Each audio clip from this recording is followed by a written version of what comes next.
Sir face में क्या फर्क मैं बताऊं। जब आपको ये पता नहीं चले कि फेस कहां तक है तो समझ लो सर पर सरफेस आ। क्योंकि जिंदगी में दो महिलाएं हाथ फेरती हैं आदमी के सिर पे।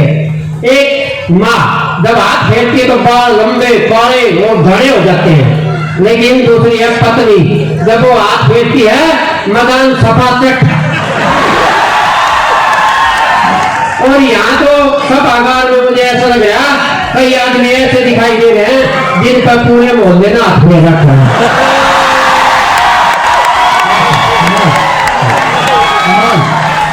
ये मैं बताऊं सब जगह। बेटा बैठ जा, बेटा ये कल का भविष्य है, मेरा वर्तमान खराब करेगा।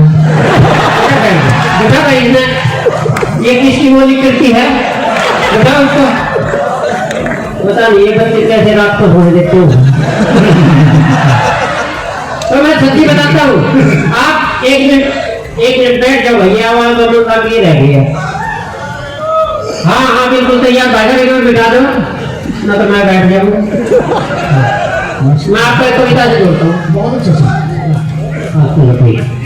दादा ने बताया बहुत अच्छा सुन रहे। देखो एक मैं तो शाम कवि सम्मेलन की सच्ची घटना आपको सुनाता हूँ, 2-3 सुनाऊंगा क्योंकि मेरे पास सच्ची घटनाएं के लिए मैं किताब लिख सकता हूँ। तो शाम कवि सम्मेलन चल रहा, पूरी पब्लिक आपकी तरह बहुत जोर जोर से हंस रही, लेकिन एक कति आगे बैठा दे कर भाई साहब पूरा कवि सम्मेलन उतर गया, पर एक बार भी हंसा नहीं।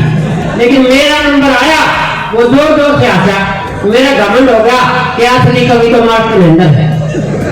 जब कवि सम्मेलन समाप्त होने के बाद मैंने प्रिंसिपल को बात बताई, वो आपके स्कूल का ये आदमी किसी से नहीं आता था, मेरा नंबर आया, मैंने कविता पाठ कर जब अच्छा था। तो प्रिंसिपल ने 1 मिनट में घमंड तोड़ दिया, जो बोला यो बेचारा गुंगार पह रहा, यो आपकी शक्ल देख का हुआ।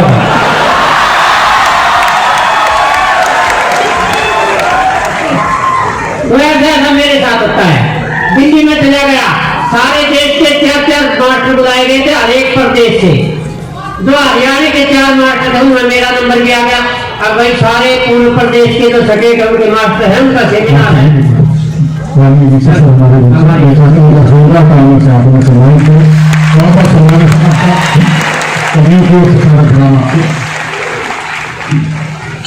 इस विश्वविद्यालय को मेरी ऊंचाई मिली और रत्नावली को अंतर्राष्ट्रीय ख्याति मिली, उसके लिए चाहता हूँ एक जोरदार तालियों के साथ में प्रोफेसर सोमनाथ जी बहुत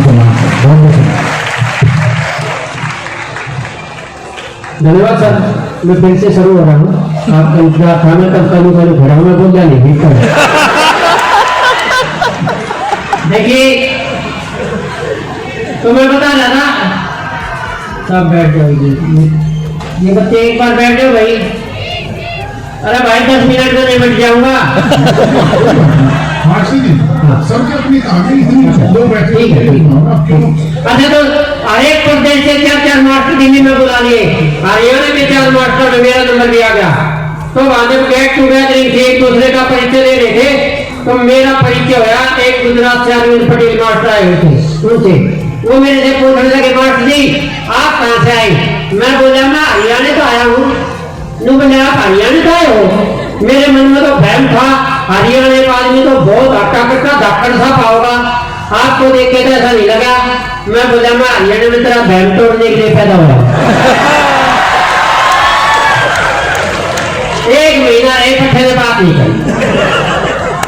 अच्छा पिछले दिनों हमारी एक बहन मिल गई जिसने पहली से 5वीं तक पढ़ाया था बस स्टैंड पे। मैंने बहन के चरण स्पर्श किए, प्रणाम किया, बहन को बताया मेरा नाम महेंद्र सिंह है, मैं माफ लग गया और पहली से 5वीं तक आपके पास पढ़ा हूँ। अब बहन जी मेरे को देख के बोली यार है तू यह पीढ़ी नहीं छोटे। वो बहन जी क्या बात करती हो? बोला ठीक है रो देखी के हल बना लिया देगा पी के। वो बहन जी मैं शराब नहीं पीता। बोले तूने कभी नहीं पी? वो कभी नहीं पी, मैंने शराब को टच भी नहीं किया है। बोला अच्छा फिर तेरे तो ये भी ठीक से 1 मिनट में बहन जी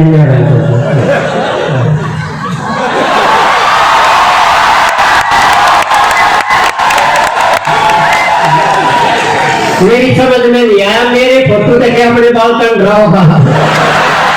लेकिन कमाल है, देखो इनके लिए तालियां बनती है। बिल्कुल हमारी कितनी यादों को सहेज के रखते हैं। ठीक है, चलिए देखिए मैं आपको 4 पंक्तियां देता हूँ, जी। ये आपके जीवन में काम आएंगे और सभी आदमी ऐसा ही करते होंगे जैसे मैं सुना रहा हूँ। मैं वो झूठ बोलूं मुझे कोई चाव नहीं है, काम से इनकार करूं मेरा स्वभाव नहीं है, झाड़ू पोछा उसके बाद बर्तन मैं अपनी मर्जी से करता हूं, किसी का दबाव नहीं है।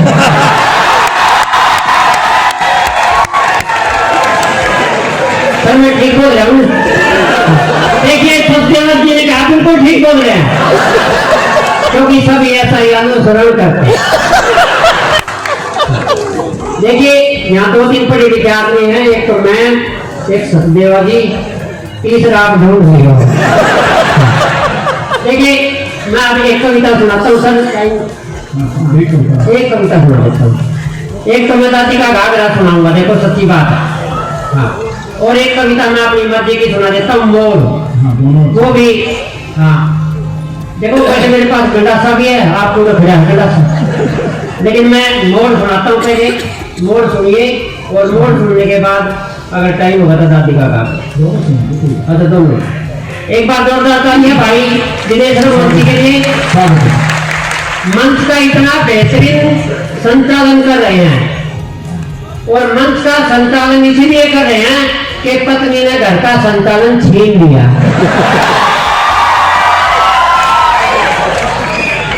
सच्ची बात बता रहा, ऐसा होता है। मोर कविता देखिए, आजकल तो शेर आगे मोर ऐसा होया करता, लंबा सा होया करता, 50 ग्राम का होया करता, उसी पे एक कविता कि मेरी जिंदगी में अजीब मोड़ आया था जब मेरा मामा मोड़ लाया था। मेरी जिंदगी में अजीब मोड़ आया था जब मेरा मामा मोड़ लाया था।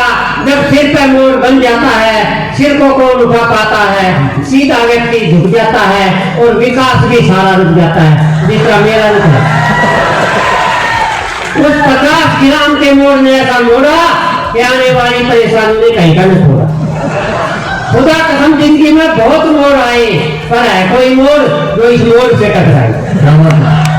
इस एक मोड़ ने मुझे मोड़ के रख दिया, मेरे अरमानों का टोकरा था वो तोड़ के रख दिया। ये गुमसुम से चेहरे जो जबरदस्ती के हंसी लबों पे लाए हुए हैं, मुझे पता है ये सभी मोड़ के सताए हुए हैं। जो कवारे हैं वो मेरी बात नोट कर ले, इस मोड़ से बचने के लिए अभी से कोई ओट कर ले, फिर ना कहना कि मास्टर महेंद्र ने कोई गीत गाया नहीं था, मोड़ की परेशानियों को रत्नावली में बताया नहीं था, वरना थारी जिंदगी में भी अजीब मोड़ आओगा जब थारा मामा मोड़ जाओगा। मेरी जिंदगी में अजीब मोड़ आया था जब मेरा मामा मोड़ गया था, जब मेरा मामा मोड़। बहुत अच्छी मास्टर जी। और अब दादी का गाना देखिए, ये मेरी ऐसी संस्कृति से जुड़ी हुई रचना है। एक काठ की संदूक थी घर में, उसमें घाघरा कई साल पड़ा रहा। फिर माँ ने उस घाघरे का पोस्टमार्टम शुरू कर दिया। मैंने पूछा माँ घाघरा की कथा, बोले तेरी दादी का था। तो वहीं से कविता जन्म लेते। एक बार आप तालियां दे, मैं शुरू होता हूँ। कि मेरी दादी का घाघरा माँ की संदूक में धरा है, दादी ने मरी ने 12 साल हो गए, घाघरा का ही नहीं मरा है। माँ जब भी मामा के दावत है, यो घाघरा बड़ा काम आवत है, माँ 2 मीटर कपड़ा इस समय तो पड़ नहीं जाओ। हमारे घर में 3 गोगड़ी हैं और तीनों गोगड़ी दादी के घाघरे ने घड़ी है। घर के जितने छोटे बड़े रुमाल है, लो समझ लो सब दादी के घाघरे के कमाल हैं। हमारे घर में बड़े भाई दौरे ना, बेबे दौरे सूट से, बापू दौरे कमरी से, सब न और के बताऊं, मेरी बुरसट के घाघरे माते चमड़ी से। इनके बापू सरपंच बना तो चारे पटे, माने घाघरे माते पार 100 झंडे बांटे। मेरी दादी के घाघरे ने माँ की कदर बढ़ा रखी है, और माँ ने 2-2, 4-4 मीटर कपड़े की उधार सारे पड़ोसी अपने डाल रखी। मेरी दादी का घाघरा माँ की संदूक में धरा था इतना सामान बड़े पाथे भी इस पर केवल 50% भरा था। मेरी दादी के घाघरे के कारण हमारे घर में कपड़े की ना कोई चिंता, कपड़े का ना कोई भय, इसलिए मैं हमेशा कहता हूँ मेरी दादी के घाघरे की जय, मेरी दादी के घाघरे की जय।